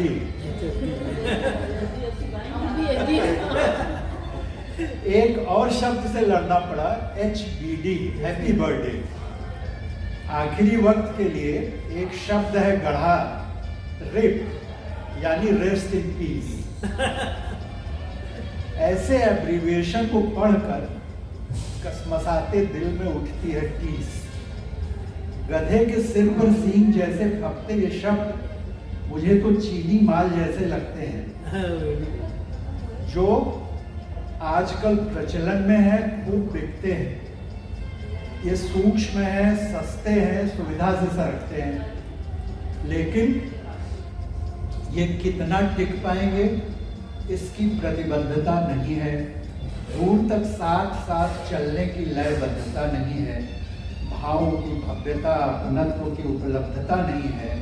माना बहुत जल्दी में हो, पर ऐसी व्यस्तता भी नहीं है कि जन्म से मृत्यु तक को HBD और रिप में लपेट दिया जाए, समय और शब्दों को इतना समेट दिया जाए, अपनों को रिश्तों की बोनसाई भेंट किया जाए। यार अब उत्तरार्ध जीवन की सांध्य बेला में थोड़ा समय दिया जाए, साथ साथ जिया जाए। अपनों को रिश्तों की बोनसाई दिया जाए, इतनी अच्छी लाइन। सर ने ये जो HBD वाला लास्ट रूट है, ये लास्ट वाला फिर सुनना चाहते हैं। हाँ बिल्कुल बिल्कुल। माना कि बहुत जल्दी में हो, और ऐसी व्यस्तता भी नहीं है कि जन्म और मृत्यु तक को HBD और रिप में लपेट दिया जाए, समय और शब्दों को इतना समेट दिया जाए, अपनों को रिश्तों की बोनसाई भेंट किया जाए। यार अब उत्तरार्ध जीवन की सांध्य बेला में थोड़ा समय दिया जाए, साथ साथ जिया जाए। बहुत ही बढ़िया सर, ये लास्ट की दोनों लाइनें बहुत वो है, और ये HBD और RIP भी मैं कहना चाहती हूँ कि ये मैं खुद भी मतलब बहुत दिनों से मेरे भी दिमाग में चल रहा था कि ग्रुप्स में ऊपर HBD वो तो बहुत ही सच जो आप सर ने गाली नहीं, मतलब वाकई अजीब लगता है कि आप किसी को जन्मदिन की शुभकामनाएं भी आराम से नहीं दे सकते, इतनी हड़बड़ी है। लेकिन ये मैं अपने घर में बच्चों को देखती हूँ, खास तौर पे जो मेरी बड़ी वाली डॉटर है, उसका जो एक ये स्पीड है रीडिंग राइटिंग या जो भी है, बहुत फास्ट चलता है। तो मैंने देखा कि ये बच्चे जो सोशल मीडिया और उस पर ना हर चीज़ की शॉर्ट फॉर्म्स हैं इनके, ये क्या बात करते हैं, किस तरह से करते हैं, वो बच्चे आपस में ही कर पाते हैं। हम लोग को तो वो लैंग्वेज शायद समझ में नहीं आएगी कि मतलब हर और वो एक दूसरे की बातें समझ लेते हैं कि मतलब ये जनरेशन इतनी जल्दी में है कि वो एक लाइन भी पूरा नहीं बोलना चाहती एक दूसरे से भी, और वो कम्युनिकेट कर लेते हैं। और एक ही 2x 3x पे ऑडियो सुनने की जो आदत है बच्चों की, मतलब उनके पास इतना पेशेंस नहीं है कि आप एक लाइन को आराम से सुन पाओ। वो वीडियो चलता है और सर समझ में नहीं आता कि इनको क्या समझ में आ रहा है, पर हर बच्चा वही समझ रहा है। पहले मुझे लगता था कि मेरी बेटी कर रही है, फिर मुझे लगा नहीं, सब बच्चे कर रहे हैं कि वो नॉर्मल स्पीड पे नहीं सुन रहे हैं, हर चीज को फास्ट करके, तो वो एक्सपीरियंस उनको समझ भी आता है। नहीं, ये सारे बच्चे कर रहे हैं। और मैंने एक चीज देखी कि जैसे मैं अगर कुछ बात करने लगूंगी तो मेरी बेटी ना जल्दी बोलो, बात खत्म करो। तो मैं कही यार बोलने तो दो, अरे यार तुम बहुत धीमे बोलती हो। तो मतलब ये है कि वो माइंड का इतना है या उनकी एंजाइटी इतनी है कि उनको सब कुछ जल्दी कर लेना है, या वाकई ब्रेन की स्पीड ये है, ये समझना मुश्किल है। लेकिन ये पूरी जनरेशन का है। नॉर्मल स्पीड में ना वो बात कर रहे हैं, नॉर्मल स्पीड में ना वो लिख रहे हैं, और ना उनके पास इतना पेशेंस है कि वो आपकी बात आराम से सुन पाए। उनको लगता है कि आपका मुंह खुले और उनको बात समझ में आ जानी चाहिए। तो ये एचबीटी उसी का नतीजा है। बहुत सही बात आपने सर आज उठाई कि मेरे दिमाग में काफी दिनों से चल रही है। जी बिल्कुल, फट वही है। बहुत तेजी में है जनरेशन, इसलिए जेन ज़ी और जेन वो क्या जो चल रहा है ना, ये आजकल उसी का सब नतीजा। अब डॉक्टर पी.के. मिश्रा से हम लोग सुनेंगे।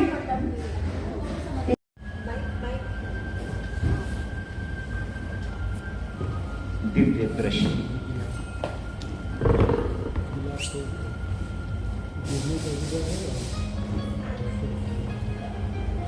कोई दृष्टि होती, दिव्य दृष्टि शीर्षक है कविता का, कोई दृष्टि होती जो उन घावों को भी देख सकती जिनके निशान नजर नहीं आते।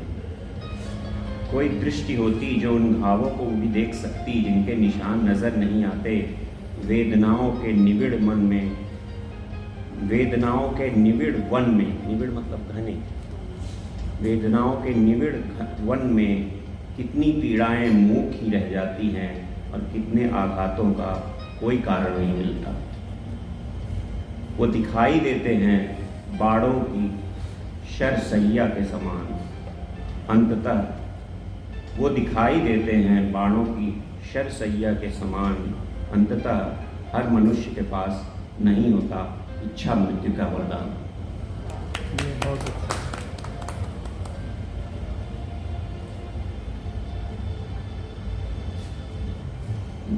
दूसरी कविता है।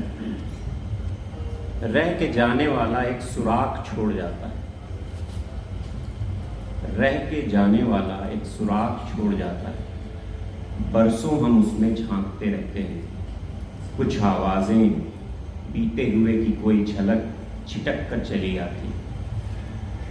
बरसों हम उसमें झांकते रहते हैं, कुछ आवाजें बीते हुए की कोई झलक छिटक कर चली आती है।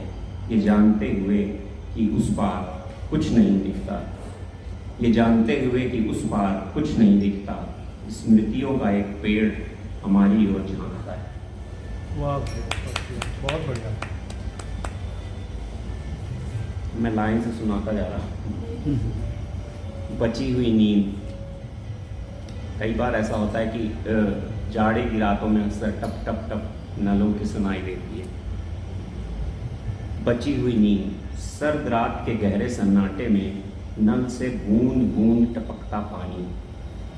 सर्द रात के गहरे सन्नाटे में नल से बूंद बूंद टपकता पानी खाली बाल्टी में गिरता है अपनी लय में टप टप टप। एक बेचैनी सी उठती है, एक बेचैनी सी उठती है, नींद में गहरे तक उतर आती, खलल डालती, आलस से उठने भी नहीं देता। ठिठुराती रातों में आवाज़ें दूर तलक जाती हैं, ठिठुराती रातों में आवाज़ें दूर तलक जाती हैं। तमाम नल जागते रहते हैं मुसलसल, तमाम नल जागते रहते हैं मुसलसल, भोर तक ढेरों नींदें जमा करके। क्या बात है, बहुत सुंदर।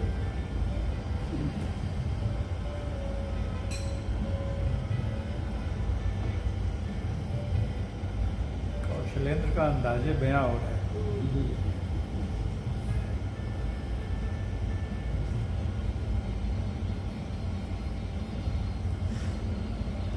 ये थोड़ी फिलोसफिकल कविताएं हैं। हर देह में एक दीप है, हर देह में एक दीप है, ज्योति में एक बूंद। हर देह में एक दीप है, ज्योति में एक बूंद। भभक उठती है चिता, चटचटाती हैं लपटें। भभक उठती है चिता, चटचटाती हैं लपटें। जैसे जलती हैं सीली लकड़ियाँ, जैसे जलती हैं सीली लकड़ियाँ। अग्नि और जल के शहतीरों पर सदा एक जीवन, अग्नि और जल के शहतीरों पर सदा एक जीवन। यूं ही डूब जाता है अपने ही भवन में, बहती हुई अग्नि दूर उसे पार ले जाती है।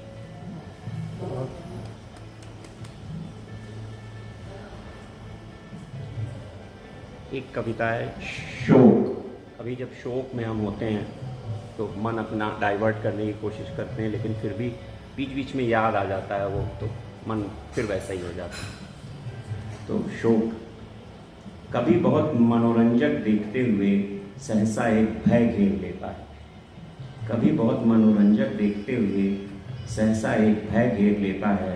हंसता हुआ मुख अपना आवरण बदल लेता है। साथ बैठे हुए चेहरे रह रहकर ताकने लगते हैं। बाकी लोग देखने लगते हैं जिनको क्या हुआ एकदम से। हंसी खिसिया कर रह जाती है, चुप्पी आसपास के कानों में बजने लगती है। देर तक विचरता हूँ अपने इस अनाहूत मौन के गहरे अंधकार में। देर तक विचरता हूँ अपने इस अनाहूत मौन के गहरे अंधकार में। चारों ओर से झांकती हैं मेरी ही भिन्न छायाएं, अतीत के पर्दों पर रेंगती। चारों ओर से झांकती हैं मेरी ही भिन्न छायाएं, अतीत के पर्दों पर रेंगती। मन के भीतर उजाले अंधकार की संधि रेखा पर एक दिया जलता बुझता है। ये बिंब हैं सब, बिंब है, हाँ। थोड़ी टफ हैं। टफ है, लेकिन इसमें एक खो में ले जाती है कविताएं। एक कोठरी के अंदर कोठरी, उसके अंदर भी कई कोठरी है। याद। मन रोज लौटता है, ये बहुत पहले की लिखी हुई है सारी, अब इधर बीच कुछ नहीं। मन रोज लौटता है उन सूने रास्तों को झांक कर जहाँ याद का एक अंकुर फूटा पड़ा है अरसे से। मन रोज लौटता है उन सूने रास्तों को झांक कर जहाँ याद का एक अंकुर फूटा पड़ा है अरसे से। नहीं जानता ऐसे रास्तों से बीते मौसम नहीं लौटते, इन बिरवों पर फूल भी नहीं खिलते। उठते हैं सन्नाटे और उड़ती है धूल, जो दूर यादों के गांवों से कभी कभी मिट्टी के घरों की सौंधी खुशबू संग ले आती। क्या बात।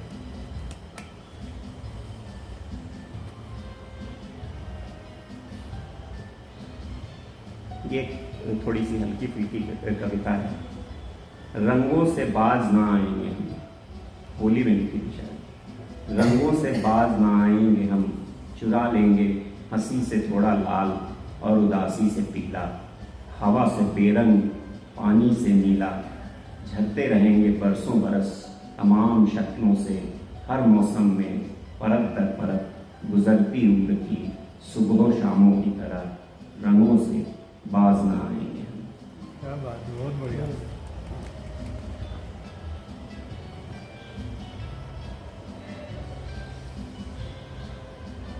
रंग यहाँ उत्साह और आशा का प्रतीक दिया है जी। अब ये छोटी सी कविता है लेकिन टफ थोड़ी बिन से है वैसे इसमें।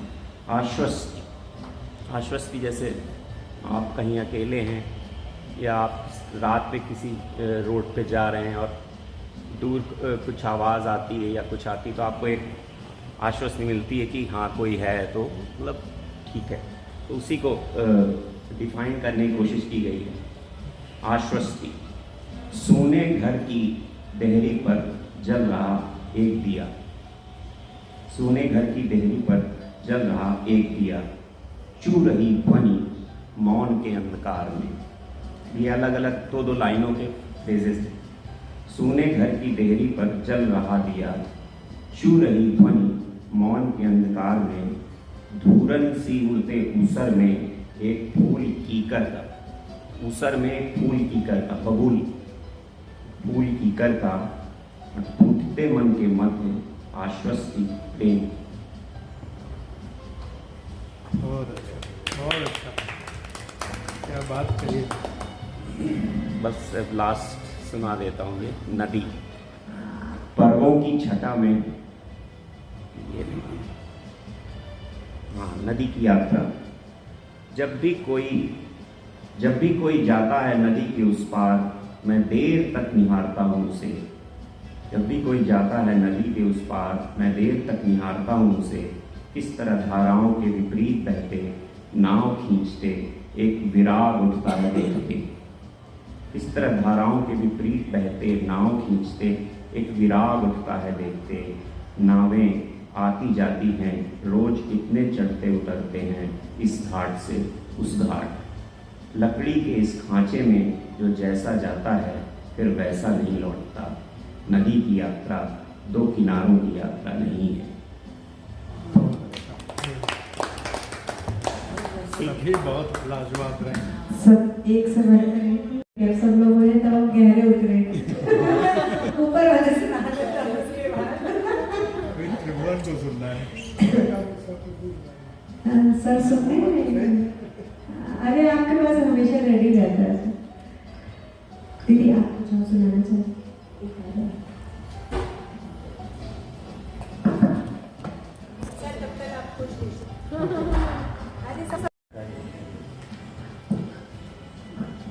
हेलो अभी बहुत गहराई में हम लोग उतर चुके हैं।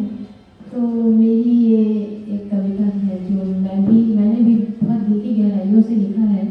और जो भी मैंने अपने इसमें कार्यकाल में जो भी अपने पेशेंट्स को देखा और उनकी मानसिक वेदनाओं को मैंने कागज़ के पन्ने पर उतारने की कोशिश की है। बहुत सारी चीज़ों को मैंने अपने तरीके से मोड़ दिया। तो देखिए, मुझे लगता है कि मैंने कोशिश की है, शायद आपको पसंद है। मानसिक बलात्कार। मानसिक बलात्कार, बलात्कार का ये रूप है कैसा, कोई न इसका लेखा जोखा। तन की असमत लूट गई तो ढेरों इसके कानून है बनते। बलात्कार का ये रूप है कैसा, कोई न इसका लेखा जोखा। तन की असमत लूट गई तो ढेरों इसके कानून है बनते। पर मन की पीड़ा, मन का क्रंदन, आर्तनाद जब करती मन में, दुख का ये ऐसा है मंजर, कोई न जाने इसका मंतर। कानून के रखवाले भी इसका मर्म समझ न पाए। बलात्कार का ये रूप है कैसा, कोई न इसका लेखा जोखा। छोड़ पिता का घर एक दिन, पिया के घर जब आई मैं, संस्कारों से मढ़ी थी मैं, कच्ची मिट्टी से रुली थी मैं।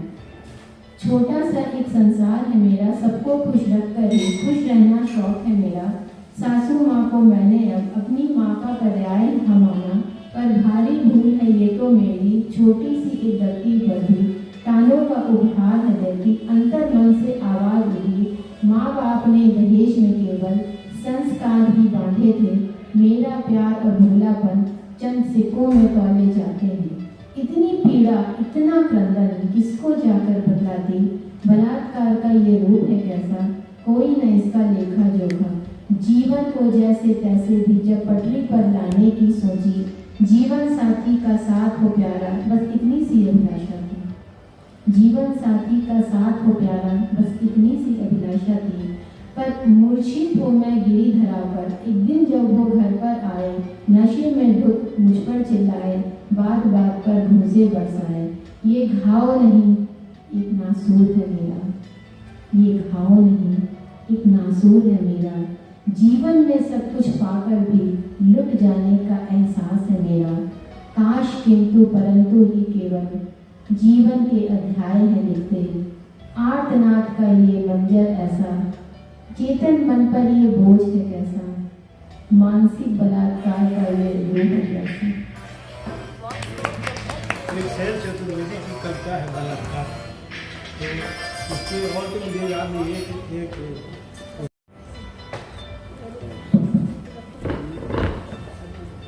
हजारों रुपए की तनख्वाह पाने वाला बाबू जब एक मजदूर से पूछ लेता है तो ये शासकीय बलात्कार। तो इस तरीके की सामाजिक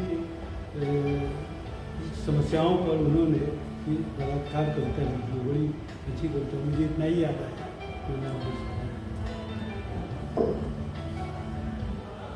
सर कुछ मेरे ख्याल से अगर बहुत सीरियस बात है। मन जो है जैसे तुमने डाला गूगल पे एक अपना नाम डाला, ठीक है, जैसे गूगल खोज के लाएगा वो सारे चीज़ें जो तुम्हारे नाम से जुड़ी होगी या जो भी, तो मन में वैसे डालता है, फिर वो अपनी स्मृतियों में जो भी चीज़ है उसको तुरंत ला के प्रकट कर देता है। That's why AI has been so successful, because AI just operate like a mind. जैसे उसमें होता है ना, प्रोसेसिंग होता है, तो मन के 4 विभाग हैं, चतुष्टय अंतःकरण इसको कहते हैं ना, मन, बुद्धि, चित्त और अहंकार। यही तो बड़ा लंबा टॉपिक है, कभी भी बात करेंगे। उसी बलात् पे आते हैं, बलात्कार क्यों करता है कोई नहीं? ये प्रश्न जो है अर्जुन ने पूछा कृष्ण से कि अथ केन प्रयुक्तो अयम पापाचरति पुरुषा अनिच्छन अभिवासणे वनादित्यो नियोजिता। हे वासने, ऐसा व्यक्ति क्यों करता है कि जो नहीं भी चाहता है करना फिर करता है। हम सबके जीवन में ऐसा होता है, और जो हम नहीं चाहते हैं वो कर बैठते हैं। होता कि नहीं होता? हमने कितनी बार प्रतिज्ञा करी होगी क्रोध नहीं करेंगे, और फलानुआ मिलेगा तो उससे ऐसे बात करेंगे, लेकिन फलानुआ ने जब जरा सा टपकाया नहीं तो फिर अंदर का जितना भी चीज होता तो ये बहुत मौलिक प्रश्न है जो अर्जुन ने पूछा है। तो उसका उत्तर देते हैं, काम एस क्रोध एस रजो गुणो समुद्भवा तयो न वसमागच्छे। नहीं, ये नहीं, महाअश्नो महापापो विद एनम ही वैरिणा। अब जैसे हमने पढ़ा कि एक परमाणु बना है इलेक्ट्रॉन, प्रोटॉन और न्यूट्रॉन से, ठीक। हमको लगता है कि हम उसके बारे में जानते हैं क्योंकि हमने पढ़ा है। मात्र पढ़ने से हमको समझ में आ गया कि हम उसको जानते हैं, लेकिन ऐसा होता नहीं है ना। तो अब जानने के 2 तरीके होते हैं, उसमें कभी भी बात करेंगे। उसी तरह ये अब हमको नहीं पता कि हमारे जीवन में इलेक्ट्रॉन, प्रोटॉन या न्यूट्रॉन का क्या उपयोग है। 6 साल 8 साल हमको पढ़ाया गया है। हर कोई मास्टर है कि इलेक्ट्रॉन यहाँ से कूद के वहाँ जाता है, वहाँ से कोई क्वांटम फिजिक्स में पता नहीं उसका कोई उपयोग है तो है, वरना हमारे व्यवहारिक जीवन में उसका कोई उपयोग नहीं है। लेकिन जो हमारे वैदिक सिद्धांत है, जो वेदों ने बताए हैं, उनका हमारे जीवन में प्रतिदिन उपयोग है। वो कहते हैं कि प्रत्येक एलिमेंट जो है, परमाणु जो है, वो 3 का बना हुआ है, रजोगुण, तमोगुण और सतोगुण, ठीक है।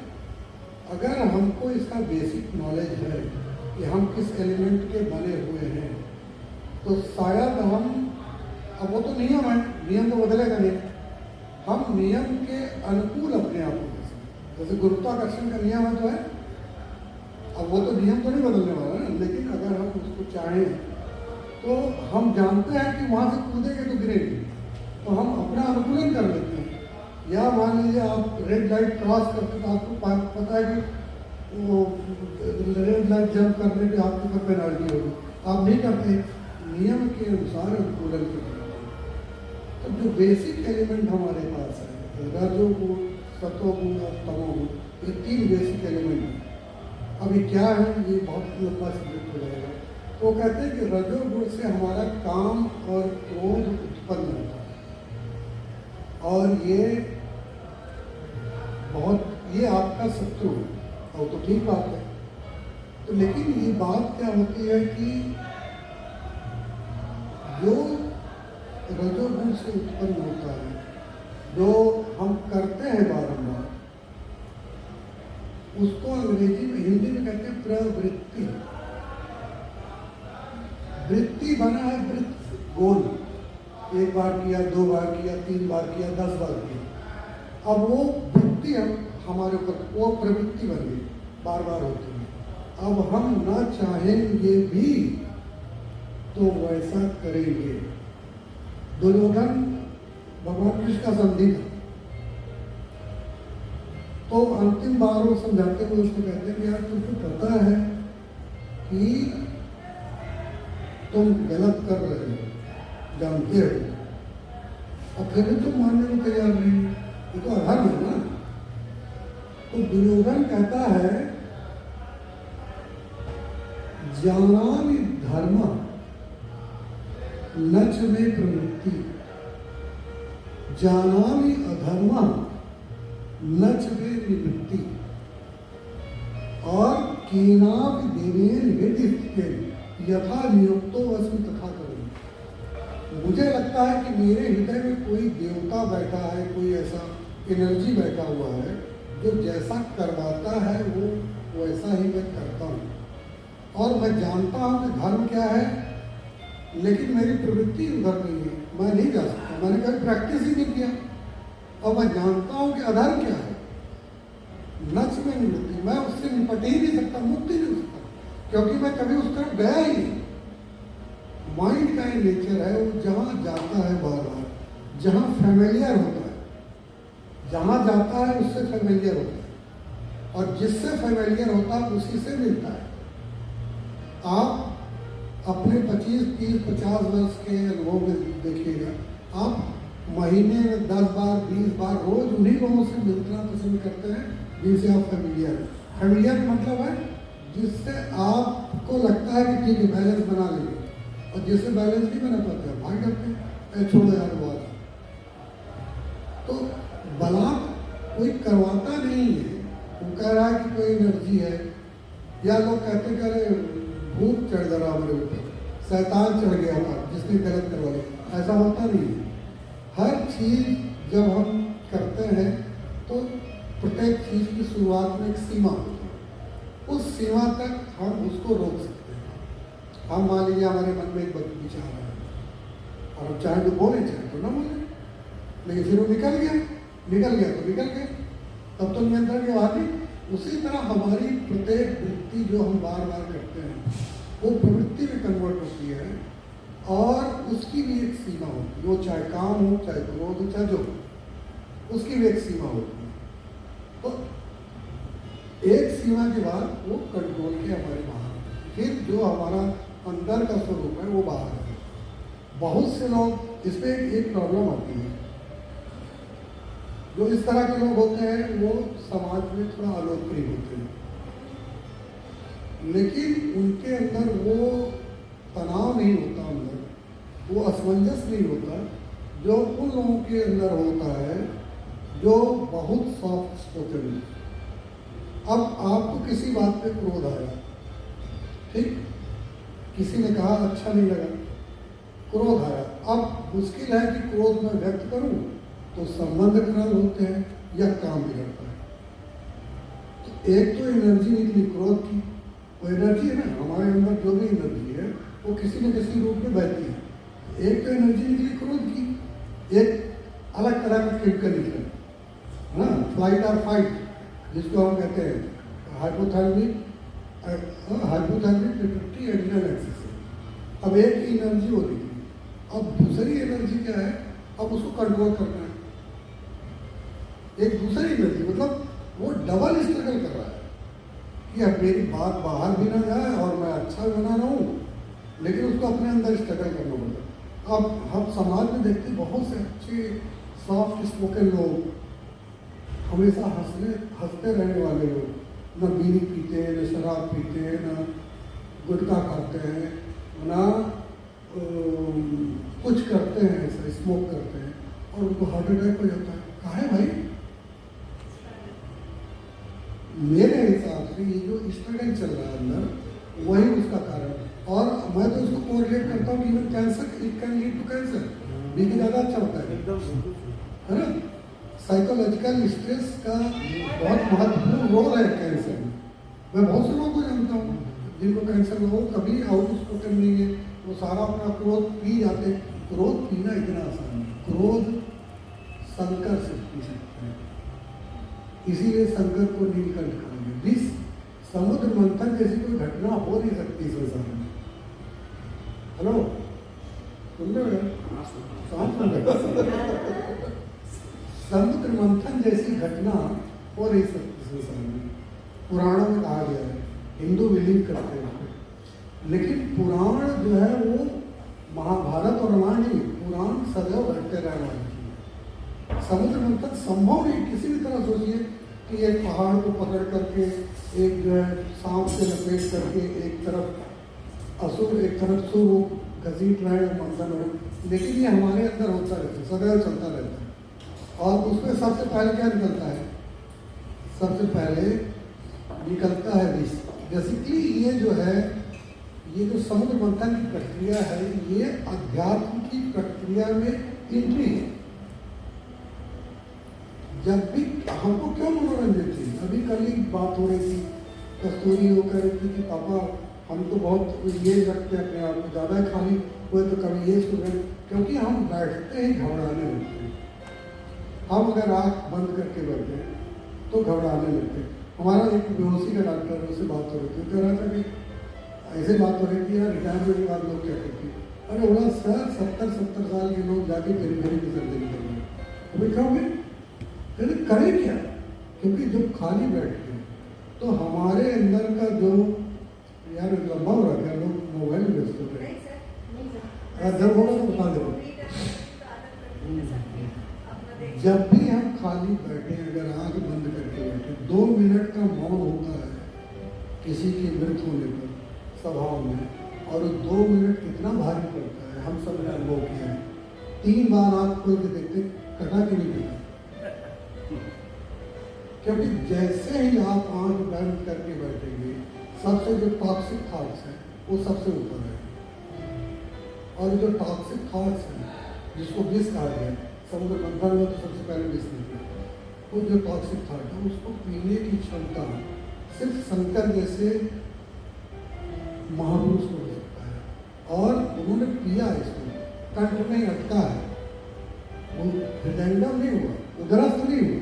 इसका अर्थ क्या है? मान लीजिए आप बहुत बड़े संत हो गए, तो आप नहीं गाली देंगे, लेकिन दूसरों को कैसे रोक सकते गाली देंगे? दूसरों को आपके ऊपर आक्षेप लगाने से, भला बुरा बोलने से कैसे कर सकते हैं? वो तो अंदर तक जाएगा ना, और अंदर तक जाएगा तो किया होगा। तो जो भी संकट ऐसा व्यक्तित्व करते हैं कि वो यहाँ हम कान बंद नहीं कर सकते, आँख बंद नहीं कर सकते, लेकिन इसके नीचे भी जाए।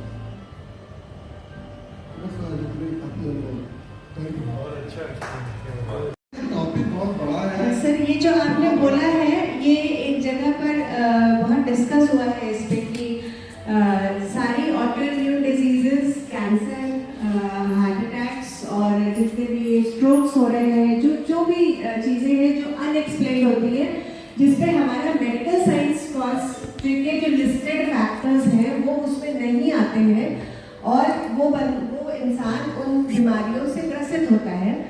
तो उसका आज जो हमारी ये जो मेडिकल साइंस जो सो कॉल्ड हम मानते हैं कि बहुत ज़्यादा डेवलप्ड है, उससे 1000 टाइम ज़्यादा डेवलप्ड हमारा वैदिक वो है, जितना मुझे आजकल पता चल रहा है। तो उसमें यही चीज़ें हैं कि हम अगर उस तरफ जाएंगे ना, तो हमें लगेगा कि हम जो 10 साल या 20 साल से जो पढ़ रहे हैं और जो कर रहे हैं और अपने आप को बहुत ज्ञाता समझ रहे हैं, बेसिकली हम कुछ नहीं जानते हैं।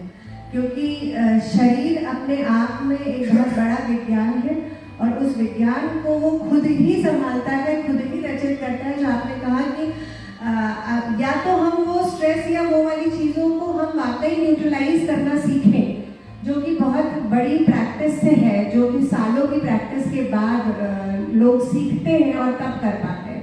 अगर आप वो नहीं सीख पाए हैं और फिर अंदर रख रहे हैं और नहीं निकाल पा रहे हैं, तो ये टॉक्सिक है, जो जितना मुझे पता है कि उसको अंदर रखना, न्यूट्रलाइज करना, वो एक बहुत सालों की प्रक्रिया और प्रैक्टिस के बाद आता है, जब कहा जाता है कि नहीं, इसके ऊपर असर नहीं पड़ रहा है। इसके अलावा आप जो कुछ कर रहे हैं वो आप अपने शरीर को स्ट्रगल में डाल रहे हैं, जिसपे जो तरह तरह की बीमारियों में कन्वर्ट होता है। प्रॉब्लम क्या है? प्रॉब्लम यह है कि आप ABCD 3 प्रकार की पढ़ते हैं, उसको ABCD पढ़ने में, आप 4 साल गुजारने में, you are very much interested to learn just ABCD. You are very much interested and very much devoted to learn a skill which is known as medicine, जो कि आपकी रोजी रोटी, मात्र रोटी का इंतजाम करती है. लेकिन जो बेसिक साइंस है लाइफ को जानने के बारे में, उसको आप चाहते हैं कि कोई गोली मिल जाए, ठीक है, एक कोई गोली मिल जाए घटक में. और इस संदर्भ में तो मैं कभी डॉक्टरी फील्ड में बात भी नहीं करता हूँ, क्योंकि डॉक्टरों को खुद ही इतना मालूम है. अभी अब साइकोलॉजिस्ट से बात करिए, न्यूरो सर्जन से, न्यूरोफिशियन से बात करिए, तो वो तो भाग जाते हैं. एक जो घटना मैं बताता हूँ, अभी हमारे एक मित्र हैं दिल्ली में, प्रोफेसर हैं, वो उनको हार्ट अटैक हुआ, ठीक है, और एकदम सीरियस आ गया. प्रोफेसर है तो प्रोफेसर है, CPC. इसके पहले एक हमारे सीनियर, हमारे बड़े करीबी सीनियर को एंजियोप्लास्टी ओपन सर्जरी, ठीक है, उनकी कंप्लेंट थी, लौट के आए करवा के. अभी मेरे हाथ पैर में ताकत बची ही नहीं, उठता ही नहीं. सिस्टम यार का खराब है, हाथ पैर का सिस्टम. वही कंप्लेंट CPC साहब कर रहे थे कि डॉक्टर साहब इतने दिन हो गया, मुझे बड़ा वीकनेस लगता है. मैंने थोड़ा बुद्धि लगाई, थोड़ा बहुत पढ़ा लगा. हमने डॉक्टर साहब से बात की, हमने कहा अंतिम बात आपकी जिससे हुई वो जरा वार्ता होती है. मतलब एक तो दोस्त है, वहाँ गए थे और सलमा, हम लोग बहुत पुराने दोस्तों थे. ये हुआ कि आज जो है आज लगा लेते हैं 2-2 4-4 पैक, कल तो सर्जरी हो गई है. तो हमने कहा क्या क्या बात हुई. बोले यार जो 0.1% जो लिखा है ना, 0.1% या 0.5%, वो जो लिखा है कि ओपन सर्जरी में डेथ हो सकती है, ठीक है. You are struggling with the fear of death. और till the moment कब, जब तक कि आप बेहोशी में नहीं गए, और जब आप स्ट्रगल कर रहे हैं, फाइट और फ्लाइट चल रही है, हम लोग साइंस के विद्यार्थी इसको कक्षा 8 से पढ़ रहे हैं, तब तक आपकी adrenal axis, adrenal gland stimulate हो रही. लेकिन एक उसका भी टाइम तो आता है कि वो भी एग्जॉस्ट हो रही. जब आपकी बेहोशी खुली, जब आपने देखा कि आप जिंदा हैं, आपके दिमाग ने अब स्ट्रगल करना बंद कर दिया, लेकिन वो ग्लैंड एग्जॉस्ट हो चुकी है. अब वो रेस्ट करेंगे कुछ दिन में. लेकिन हमने इसको सर्च किया तो they call it some fatigue and call it pseudocide, but it's very true. और तो हमने उनसे कहा कि आपने उससे पूछा नहीं, सर्जन से, डॉक्टर साहब से, कि ऐसा क्या होता हो रहा है. बोले आप पूछिए. बोले कि यार हमारे ढेर सारे लोग ऐसा करने, ये हमको समझ में नहीं आता. But this is the basic